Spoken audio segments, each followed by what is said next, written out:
Ibu yang dimuliakan Allah, ada beberapa hal yang patut diperhatikan. Kiat-kiat menjadi janda sukses, cek. Yang pertama, cepet. Ibu gak punya TikTok, kamu kasihan banget. Yang kayak di TikTok gitu loh, Bu. Maka setelah wafatnya seorang suami, ada beberapa hal yang patut dipelajari. Yang pertama adalah menghilangkan rasa sedih di dalam diri. Tadi banyak saya ketemu dengan beberapa perempuan ketika suaminya meninggal, Masya Allah, Bu, itu mukanya sampai berubah, saking seringnya nangis. Mukanya jadi pangling Ustaz melihatnya. Ibu, kenapa muka ibu sampai pucat begini? Meninggal suami Pak Ustaz. Nah ini, sedih boleh, tapi tidak boleh berlebihan. Makanya ibu yang dimuliakan Allah, Pak Ustaz bisa nggak dibagi tips bagaimana kita kuat ketika kita kehilangan orang yang kita cintai? Jumlahnya ada 3. Kalau ibu kerjain ini, insya Allah ibu bakal kuat. Soalnya kalau suami meninggal, istri pasti stres. Beda kalau istri yang meninggal.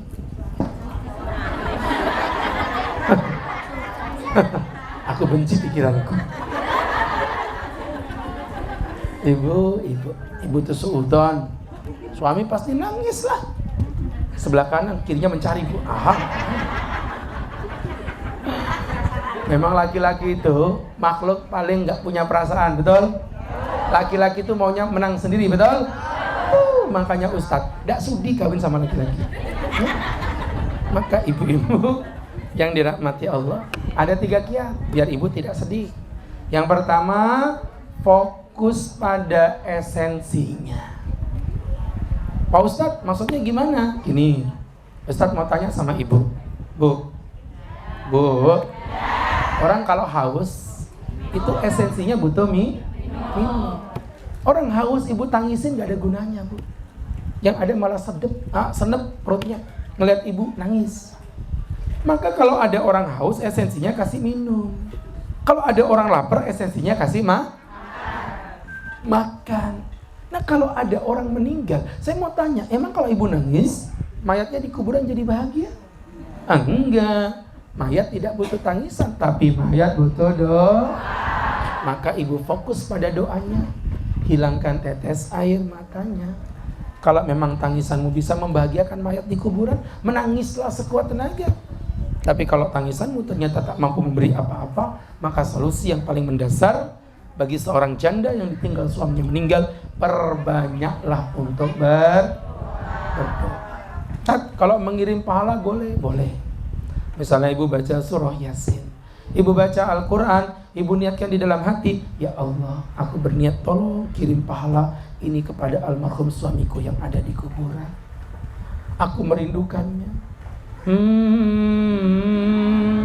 Aku ingin berjumpa dengannya, ya Allah. Kirimkan rasa rindu ini kepadanya. Berkaca-kaca, jendos mulai menengos, ya. Ibu doa sama Allah. Ya Allah, maafkan selama hidup hamba banyak melakukan dosa dengan suami hamba.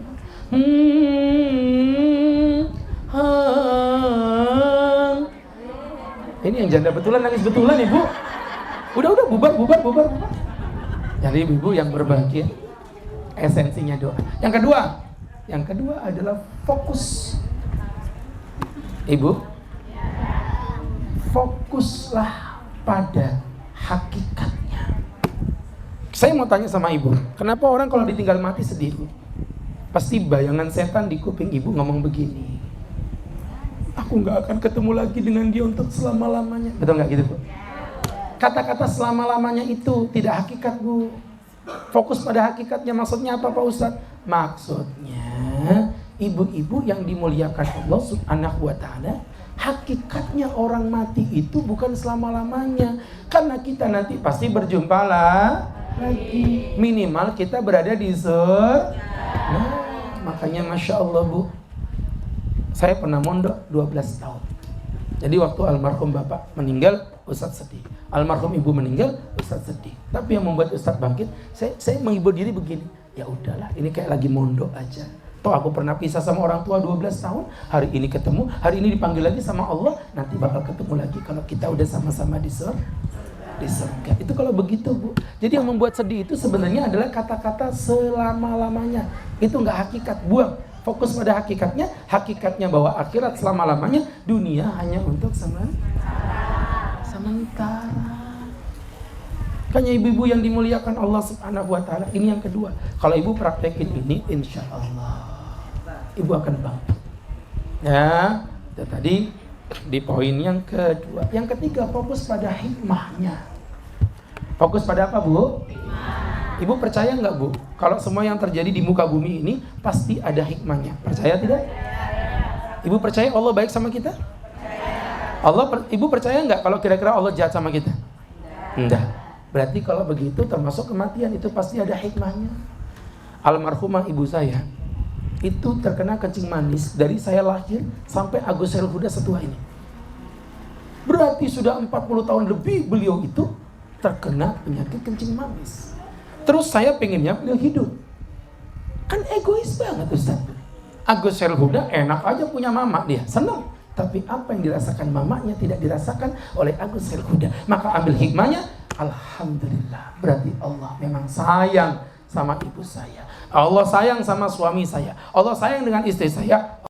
Allah ingin mencabut rasa sakit dengan cara yang terbaik, sehingga beliau di alam yang berbeda sudah terbebas dari penyakitnya. Alhamdulillah. Jadi kalau ibu ingat orang tua yang meninggal, suami yang meninggal, ibu liatin, ibu bayangin itu ketika mereka lagi dalam kondisi sakit, kasihan. Badannya kurus, matanya cekung, ya Bu ya. Orang yang kena kanker di kemo rambutnya rontok. Orang yang kena kencing manis badannya kurus krempeng. Orang yang kena gagal ginjal kulitnya menghitam. Itu ibu bayangin kalau ini suamiku masih hidup masih kondisi begini. Ini kan kasihan beliau. Tapi dengan dipanggilnya beliau meninggal dunia, berarti pasti di situ akan ada hikmahnya. Ini poin yang pertama, sebagai seorang janda yang ditinggal meninggal oleh seorang suaminya. Poin yang kedua, larangan melakukan niyahah. Ibu pernah dengar istilah niyahah, Bu? Baik, kalau pernah dengar kita lewatin aja. Kemudian berikutnya yang ketiga. Gak bisa, udah lewat, males ya. Mau dijelasin tidak? Baiklah, ibu yang berbahagia yang dimuliakan Allah Subhanahu wa Ta'ala. Mati lampu, Bu, tapi jangan mati hati, Bu ya. Tetap semangat, Bu. Panas, Bu? Kok Ustaz nggak panas di sini ya? Karena ada kipas. Jadi ibu, saya taruh, Bu, kalau saya kayak gini kan jadi lanji betul Ustaz gini-gini. Makanya saya taruh begini biar kelihatan gentle gitu. Jadi teman-teman yang berbahagia. Yang kedua, larangan niyahah. Apa niyahah itu, Pak Ustadz? Niyahah itu artinya adalah meratapi kematian. Mohon maaf, banyak orang yang gagal paham dalam memahami konsep niyahah. Nih, Ustadz kasih tahu, Bu. Niyahah itu meratapi, bukan menangis. Menangisi mayat diperbolehkan. Iya, suami meninggal, ibu menangis, wajar. Yang nggak wajar suami mati, ibu gini. Stres itu namanya. Ya Bu. Jadi nangis itu nggak apa-apa. Mana buktinya Pak Ustadz? Ada. Nabi punya putra namanya Ibrahim. Ya Bu. Anak Nabi ada berapa? 7 apa 8? 8 apa 7? Yang laki ada berapa laki? 3 apa 4?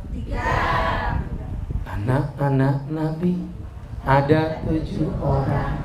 3 laki-laki, 4 perempuan. Pertama Abdullah, Ibrahim, Zainab, Ruqayyah, Ummi Kulthum. Ibu tuh ngikut, malah ndelongok. Ibu ngikut, walaupun ada beberapa saya perhatikan dia agak ngikut-ngikut maksa, mulutnya kayak ikan koi kehabisan oksigen. Oh. Pokoknya yang diem saya suruh maju ke sini, ya. Tak suruh nyanyi sendirian sini. Ulangi. Anak-anak Nabi ada 7 orang. 3 laki-laki, 4 perempuan. Pertama Abdullah, Zainab, Ummi Kulsum, Fatimah aja kau hafal dari tadi Bu ya. Fatimah. Ada yang dari tadi mingkong tuh Fatimah. Ya gampang kalau Fatimah bro ya. Jadi ibu-ibu, anak Nabi yang terakhir itu namanya Ibrahim. Harapan Nabi Bu, gimana Nabi gak seneng setelah sekian lama Nabi gak punya keturunan. Anak Nabi ini semuanya dari Khadijah. Setelah wafat Khadijah, Nabi menikah beberapa kali dengan para wanita, tidak ada satupun yang hamil. Akhirnya dapat anak namanya Ibrahim. Gimana gak seneng Nabi? Harapan tercinta ini, nilalah Nabi Ibrahim, maaf Nabi Muhammad, dapat kabar Ibrahim putranya meninggal dunia. Sedih Nabi Muhammad tuh, Allah. Disitulah kesedihan yang luar biasa, beliau menangis, pipinya basah. Abdurrahman bin Auf berkata, wa anta ya Rasulullah, sekali engkau menangis ya Nabi. Kata Nabi, kenapa? Innaha minar rahmah, sesungguhnya air mata itu adalah bagian dari rasa cinta. Innallaha la yu'adzabu bidam'il ain wala bi husnil qalbi. Allah tidak mengazab orang karena tetes air mata dan karena karena kesedihan hati. Walakin yu'adzab bihada, tapi Allah mengazab karena ini Bu. Apa ini Bu? Mulut. Orang niyaha itu bukan nangisnya tapi mulutnya. Bapak ke, kalau kamu mati siapa yang ngasih aku mangan toh Bapak ke? Terus suaminya, ya Allah toh Bu. Udah mati Bu. Jadi ibu-ibu, Bu ya, dengerin. Maka berangkat dari situ, menangis gak apa-apa. Yang gak boleh kalau teriak-teriak, meraung-raung,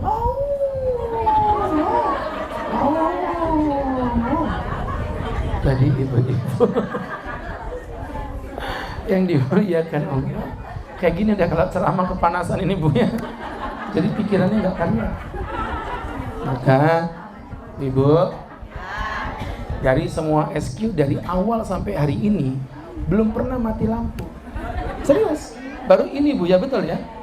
Ini SQ pertama mati lampu. Saya firasat curiga, kayaknya roman-roman kalian ini wajah-wajahnya calon penghuni surga semua ini.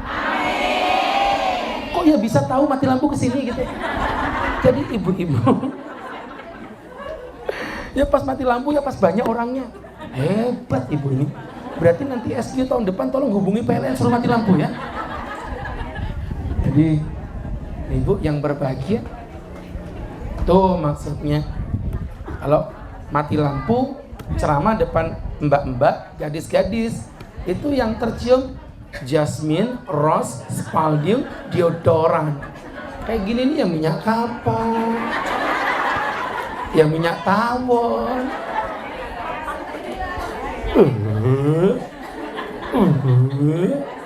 Masya Allah. Kayak gini es gini tua-tua jemaahnya, Masya Allah ya.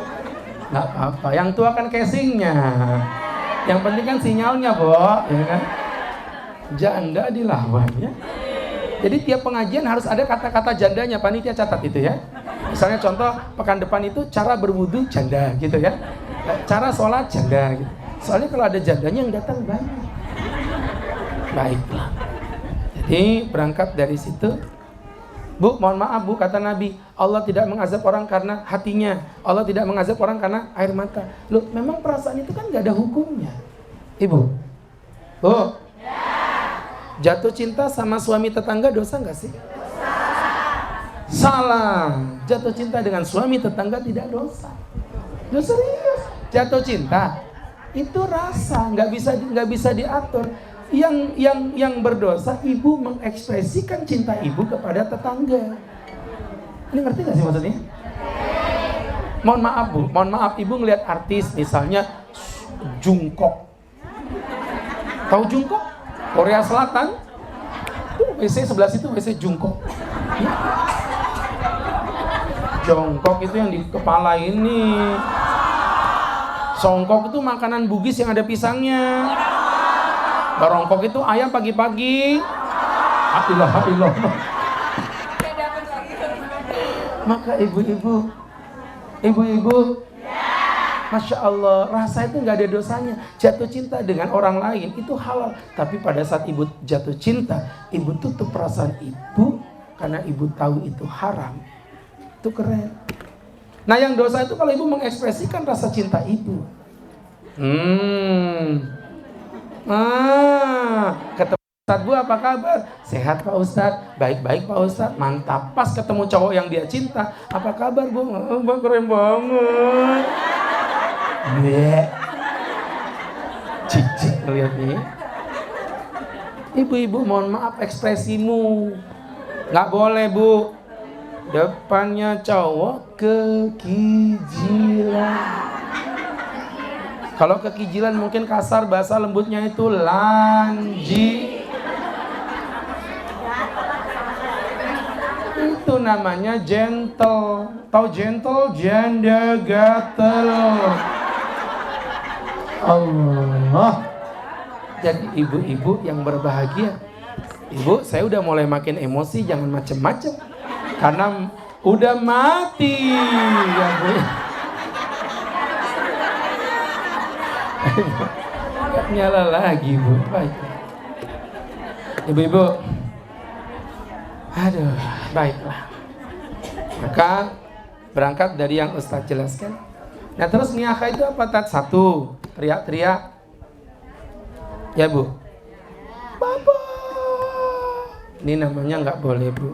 Yang kedua, menampar-nampar pipi. Ini menampar pipi sendiri, apalagi pipi orang lain. Bapak, lebih dosa kan? Ya. Yang ketiga, merobek-robek baju. Ada yang robek-robek baju. Apalagi kalau bajunya si Sesa, lebih haram Bu. Ini nggak pernah beli baju mahal sih orang-orang ini, kasihannya kan. Ibu biasa beli di pasar malam itu kan, yang 100.000 dapat 3 itu kan. Astagfirullah. Muka elit, duit sulit, cuap. Jadi ibu-ibu yang berbahagia. Si Sesa itu Bu, jilbabnya aja 3 juta. Bajunya belasan juta. Oh, mohon maaf. Ibu. Akhirnya minta sama suaminya, Mas, belikan aku si Sesa, Mas. Suaminya udah capek, udah sini aku belikan. Pulang-pulang malah bawa sisa-sisa. Ya, kasihan. Jadi ibu-ibu yang berbahagia, yang dimuliakan Allah. Pokoknya orang mualaf baru pakai hijab masuk si Sesa, murtad lagi besoknya. Kemahalan. Maka kembali ke laptop. Apalagi lanjutannya Pak Ustadz? Menggundul rambut karena kesedihan. Haram juga, niyahah juga itu Bu. Ada yang kayak caleg gagal botak. Jadi botak itu haram kalau botaknya karena kesedihan. Tapi kalau botaknya karena sesuatu yang menggembirakan, makanya orang kalau lama gak ketemu, pulang-pulang tahu-tahu botak, itu biasanya kemungkinan 2. Yang pertama pulang umroh, yang kedua pulang penjara. Jadi ibu-ibu yang berbahagia, jadi itu kaitan dengan yang Ustadz sampaikan. Teman-teman yang dirahmati Allah Subhanahu wa ta'ala, ini jadi pembelajaran untuk kita bersama, sahabat-sahabatku yang dirahmati Allah Subhanahu wa ta'ala. Ala kulli hal, ibu-ibu yang dirahmati Allah, Bu, ini pokoknya berarti niyahah ya. Kalau menangis nggak apa-apa. Pak Ustadz menangisi mayat, katanya mayatnya akan diazab. Tergantung. Kalau nangisnya nangis ratapan, 1 ya. Dan yang kedua memang mayatnya yang minta ditangisi Bu. Paham? Ada mayat berwasiat, nanti kalau aku mati tangisin Bapak ya, biar Bapak ini kelihatan kayak orang yang dicintai. Itu yang begitu itu Bu, haram. Tapi kalau memang orang ini, mohon maaf ibu-ibu yang dimuliakan Allah, memang meninggal dunia, ada orang yang menangisi. Katanya nanti kalau air matanya menyentuh pipinya, nanti mayatnya akan diazab sama Allah. Betul Bu? Mohon maaf ibu-ibu, sekali lagi mohon maaf, itu mitos. Karena di dalam Islam siapa yang maksiat dia yang tanggung jawab. Mayat nggak ngapa-ngapain, ibu yang nangis, tahu-tahu mayat yang diazab, apa salahnya? Kalau sama-sama kayak gitu, Ustadz benci sama ibu mati, Ustadz nangis, ngerasain kamu ya, neraka kau ya. Bukan begitu. Ya, di dalam Islam itu siapa yang melakukan, dia yang tanggung jawab dosa. Tuh maksudnya. Maka sahabat-sahabatku yang dirahmati Allah Subhanahu wa ta'ala. Dan itu hadis yang mengatakan wa innal mayyit la yu'adzab bibukai ahlihi, dan sesungguhnya mayat akan diazab oleh Allah karena tetes air mata keluarganya. Itu maksudnya kalau mayatnya memang berwasiat. Adapun kalau tidak berwasiat maka tidak akan ada dosa. Baik, itu Ustaz pikir cukup jelas. Ibu, poin yang kedua, larangan melakukan namanya niyah. Kemudian yang ketiga adalah melakukan masa iddah. Jadi perempuan yang ditinggal meninggal suaminya ada masa iddahnya. Oh, ada masa iddahnya.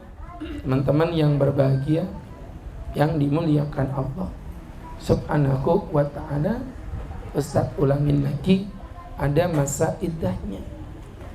Sahabat-sahabatku yang dirahmati Allah Subhanahu wa ta'ala, ya, kami pertegas kembali ibu-ibu.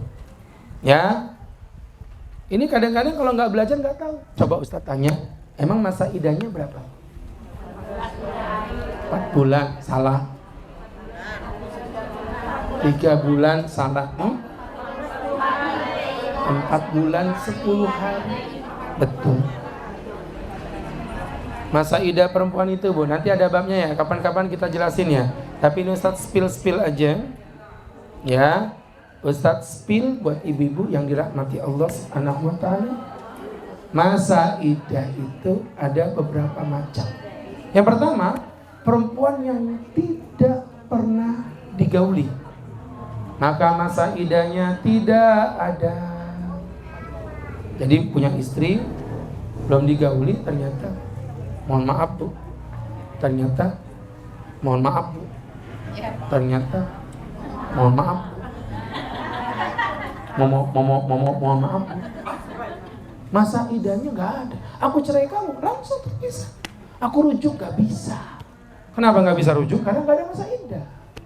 Itu kalau perempuan belum digauli. Tapi emang ada menikah perempuan belum digauli? Ada. Kayak model mahasiswa menikah dengan mahasiswi, kemana-mana lontang-lantung berdua. Bapaknya bilang udah nak, daripada takut bapak kalian berzina, lebih baik kalian sudah menikah aja. Tapi kalau menikah kan belum selesai tuntas kuliahnya, bah. Gak apa-apa menikah, tapi tidak boleh berhubungan sampai skripsinya tuntas dulu. Nah, akhirnya dalam perjalanan pernikahan namanya juga cinta monyet. Akhirnya marah, aku cerai kamu. Berarti masa iddahnya nggak ada. Langsung tuntas. Itu karena memang dia belum digauli. Yang kedua, masa iddahnya perempuan normal itu 3 kali haid. 3 kali haid, Bu. Ini perempuan normal, perempuan yang sudah digauli dan perempuan yang memang masih memiliki darah haid. Begitu gambarannya teman-teman yang dimuliakan Allah. Yang ketiga adalah perempuan yang menopause, alias yang sudah tidak bisa haid lagi, yang sudah tua-tua,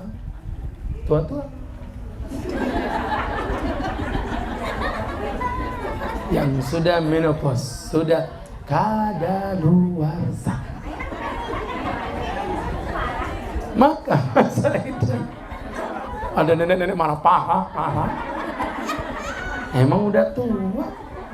Saya ngojlokin yang muda-muda, ternyata yang nenek asli malah marah parah. Jadi ibu-ibu, ada ustadz diomelin jemaahnya parah. Lempar meja betul. Ya Bu. Maka ibu-ibu, masa idahnya 3 bulan. Tetap sama dong dengan yang haid tadi, beda. 3 haid itu bisa lebih cepat daripada 3 bulan. Iya, betul nggak? Misalnya ibu dicerai, ini hari ini suci. Ini suci. Ibu dicerai. Besoknya haid. Ibu baru 7 hari, itu udah dihitung 1 kali haid. Baru 7 hari. Berarti masa idah ibu bisa jadi 2 bulan 7 hari aja, nggak lebih dari itu. Berarti beda dengan menopause. Kalau menopause langsung ditembak 3 bulan. Kemudian yang keempat, masa idahnya perempuan yang tinggu.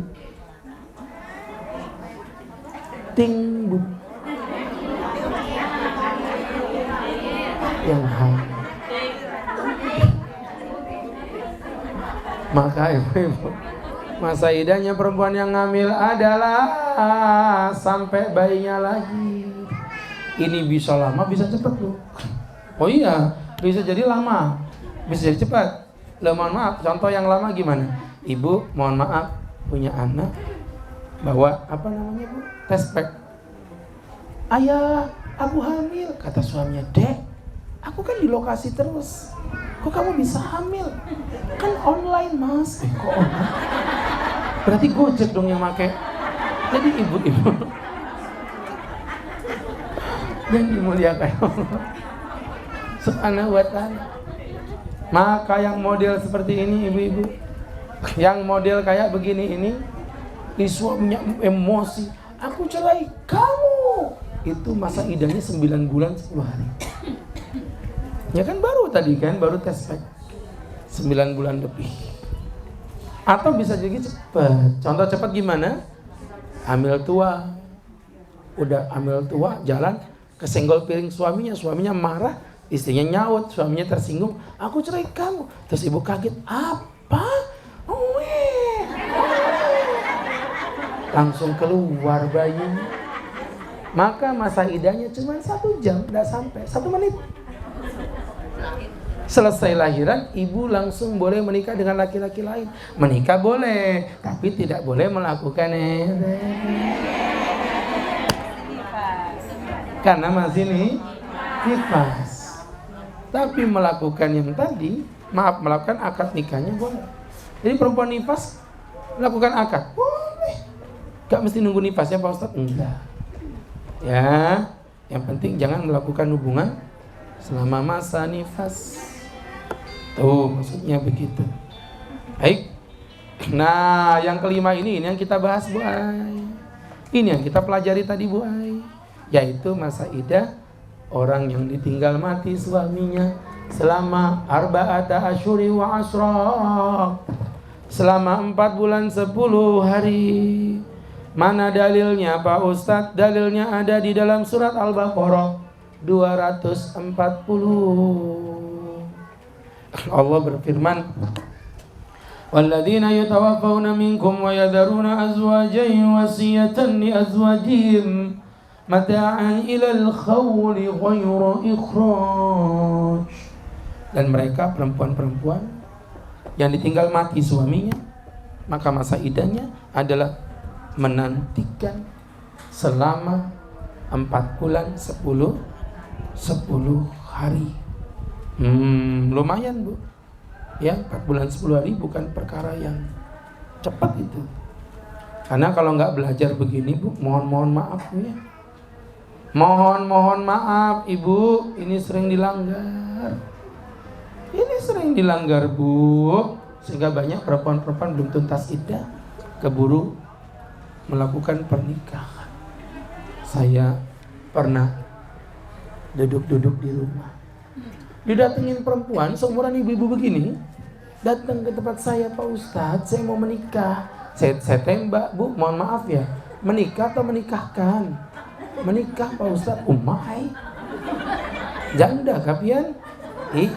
Janda Ustadz. Ya udah, saya disuruh apa? Ustadz ceramah. Kena penghulunya ada dari Kementerian Agama. Oke.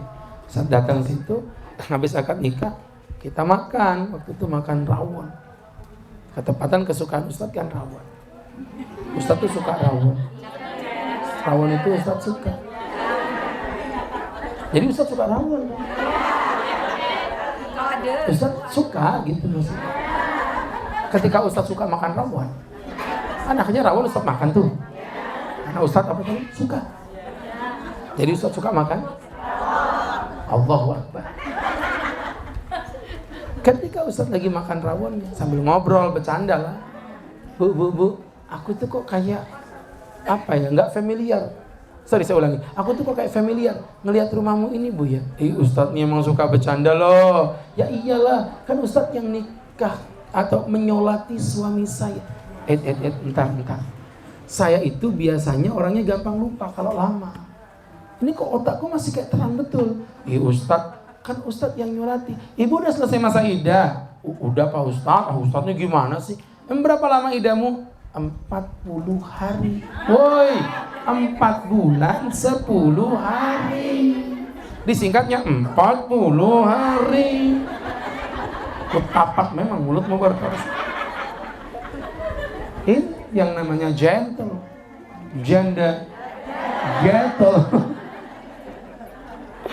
Astagfirullah. Untungnya waktu itu Bu belum melakukan hubungan. Ya belum, mau habis akad kita makan rawon. Tapi nggak tahu juga pas ngambilin rawon siapa tahu berhubungan ya. Cepet amat Bu. Tapi enggak, saya tanya belum berhubungan. Ya langsung kita bisa. Bukunya sini, bawa taruh kantong. Suami pulang. Tidak boleh tinggal di sini. Saya sudah akad, Tat. Ya akadmu batal. Nunggu sampai kapan, Tat? Ya nunggu sampai selesai idah. 130 hari. Sekarang baru 40 hari. 130 kurang 40? Umma ai kering memang punya Ustaz teh. Ya sabarlah. Sabar dulu. Janganlah diganggu. Biarkan saja dia duduk dengan. Kok ibu tahu? Sabar dulu. Janganlah diganggu. Astagfirullahaladzim. Kayak gini nih. Ustadz yang mulai. Situ yang nyanyi. Jadi ibu yang berbahagia. Nih, jadi pelajaran Bu ya. Ternyata keliru. Untungnya karena belum berhubungan Bu. Jadi masih aman. Kalau sampai berhubungan, parah. Nanti kasusnya double. Dia kena double 2 iddah itu Bu nanti Bu. Andai kata berhubungan ya, double iddah. Iddah dari suami pertama dituntasin, iddah suami yang kedua dituntasin, baru setelah itu boleh menikah lagi dengan suami yang kedua. Nah ini untungnya tadi karena dia belum berhubungan, ya berarti belum ada iddahnya. Hanya menuntaskan iddah dari suami yang pertama. Nah ini kadang-kadang kalau nggak belajar dia nggak tahu. Tuh yang ketiga. Kemudian yang keempat atau yang terakhir. Atau yang terakhir. Kok 3 gundul musik?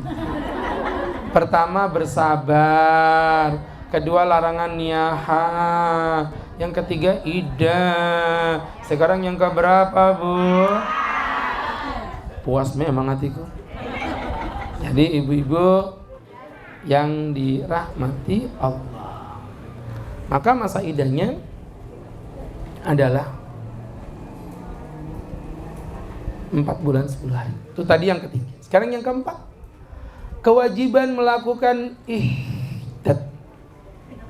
Ihdad. I-H-D-A-D. Ihdad. Nah, kalau bahasa kita tuh apa ihdad Pak Ustaz? Dipingit Bu. Ya, nanti ada masa pingitan. Jadi jangan dipikir pingitan itu untuk anak gadis saja. Pingitan ini juga berlaku untuk perempuan jendos. Jendos, janda melontos. Maka ibu-ibu yang dirahmati Allah Subhanahu wa ta'ala, ibu diwajibkan melakukan masa ihdad, memingit diri selama berapa lama Pak Ustadz? Sama dengan masa iddad tadi, 4 bulan 10 hari. Untuk orang selain suami itu juga ada ihdadnya Pak Ustadz. Ada, tapi masa ihdadnya maksimal 3 hari. Jadi ibu punya, mohon maaf ya, naudzubillah, punya bapak meninggal, punya anak meninggal. Ibu masa iddatnya 3 hari, bersedihnya cuma 3 hari, lebih 3 hari dosa. Ada itu seorang perempuan punya anak meninggal, saking sedihnya bu, tidak mau keluar rumah sampai berbulan-bulan, kayak orang sakit. Itu iddat namanya, tidak boleh, itu haram. Iddat itu maksimal 3 hari. Yang terpanjang itu cuma buat suami. Pak Ustadz ngomong begitu, mana dalilnya? Adalah hadis yang disampaikan oleh Nabi SAW. Hadis Sahih Bukhari Muslim. La yakhilu limra'atin tu'minu billahi wal yawmil akhir. Tidak halal bagi perempuan yang beriman kepada Allah dan hari akhir antakhudda ala mayyitin fawqa 3 layalin, untuk beriddah lebih daripada 3 hari. Illa ala zaujin, kecuali pada suami. Adapun suami masa iddatnya 4 bulan 10 hari. Bu. Dan iddat ini diwajibkan bahkan untuk seorang perempuan yang masih perawan yang belum digauli. Misalnya ada orang menikah dengan perawan belum digauli, suaminya mohon maaf keburu meninggal dunia, ini perempuan yang seperti ini pun tetap wajib melakukan daripada yang namanya masa iddat. Tuh maksudnya. Pak Ustadz, efeknya iddat ini apa? Efeknya iddat, ibu dilarang melakukan hal-hal sebagaimana berikut. Yang pertama, keluar dari rumah. Haram. Kecuali jika ada uzur yang bersifat syar'i. Contoh, ibu memang bekerja. Kalau nggak bekerja mau makan apa Pak Ustadz? Itu namanya uzur, boleh keluar. Contoh, misalnya apa yang syar'i bu? Ngantar anak sekolah. Contoh belanja. Loh itu pun dengan catatan tidak punya pembantu. Punya pembantu pun tidak boleh. Nah yang keliru, mohon maaf ibu, ibunya sedih karena ditinggal mati suaminya. Ibunya sedih karena ditinggal mati suaminya. Sama anak-anaknya diajak jalan-jalan pulang kampung ke Jawa. Diajak jalan-jalan ke Bromo, ke Batu, ke Malang yang ada rumah sakitnya. Belum. Dibawa ke Batu biar adem, yang banyak bisnya. Dibawa ke Jerman, Jembatan Mariati. Jadi ibu-ibu yang dirahmati Allah dibawa ke Turki. Dibawa ke Swiss, sekitar wilayah Spingan. Jadi ibu-ibu yang berbahagia, yang dimuliakan Allah, itu niatnya baik, tapi ternyata caranya salah. Tuh maksudnya. Baik jamaah yang dimuliakan Allah. Yang pertama bu ya, nggak boleh keluar rumah. Pak Ustadz kalau kerja tadi boleh? Boleh. Habis kerja diajakin temannya ke mall, mau diajak makan biar hatinya nggak sedih. Nggak boleh. Kerja pulang, belanja pulang. Nggak boleh. Itu masa iddat, masa berkabung. Kemudian yang kedua, dilarang untuk berdandan apapun bentuknya. Pakai celak nggak boleh. Apalagi Pak Ustadz pakai bedak nggak boleh. Pakai parfum nggak boleh. Loh, di dalam rumah nggak boleh. Tuh kan pada kaget. Aku baru tahu Ustadz. Apapun lu menjandal lagi baru diulang lagi begini. Barangan aja. Jadi ibu yang dimuliakan Allah, berdandan apapun haram, walaupun di dalam rumah. Tidak diperbolehkan. Pakai parfum juga nggak boleh. Pakai bedak juga nggak boleh. Pakai alis lebih parah. Suami meninggal malamnya pakai alis tebal 4 cm. Pas tahlilan banyak laki-laki. Nyiapin makanan keringetan, ngelewer kayak setan mukanya. Ya bu, serius. Ya, saya pernah nemu soalnya kasus paginya suami mati, malamnya diadain acara tahlilan. Ustadz disuruh isi pengajian. Saya lihat istrinya, kaget saya. Ini istri dari almarhum mendiang. Iya Pak Ustadz. Mukanya tebelnya bu, merah, kuning, hijau, kelabu. Pakai baju warna pink. tipis, kulitnya hitam, kontrasnya luar biasa. Wow, silau men. Ya Allah. Tuh, yang kedua. Dan yang ketiga atau yang terakhir. Udah terakhir ini Bu, semangat Bu. Kipas terus ya. Ibu kipas, ibu dingin. Aku yang merasakan baunya ini ya. Minyak tawar, minyak kapas. Jadi ibu-ibu lebih parah GPU. Maka ibu-ibu wajib menunjukkan aura kesedihan. Penting. Ya, contohnya apa? Tidak boleh posting yang aneh-aneh. Lah wong janda ditinggal mati suaminya posting yang Masya Allah ya. Yang notabenenya memancing laki-laki untuk komen.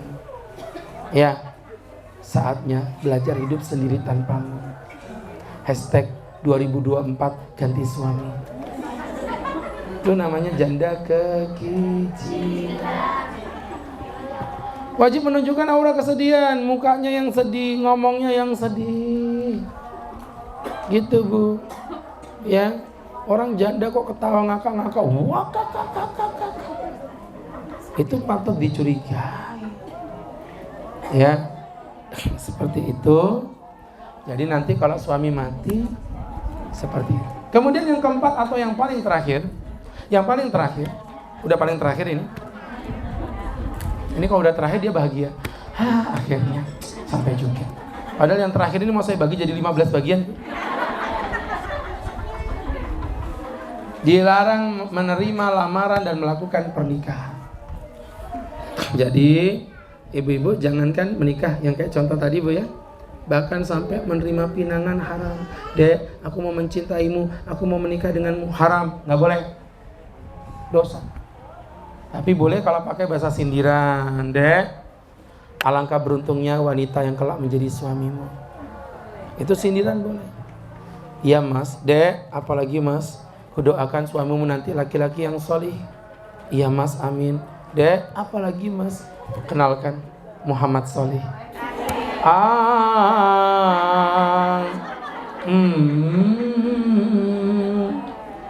Masya Allah. Jelas Mbak ya? Gak boleh tuh.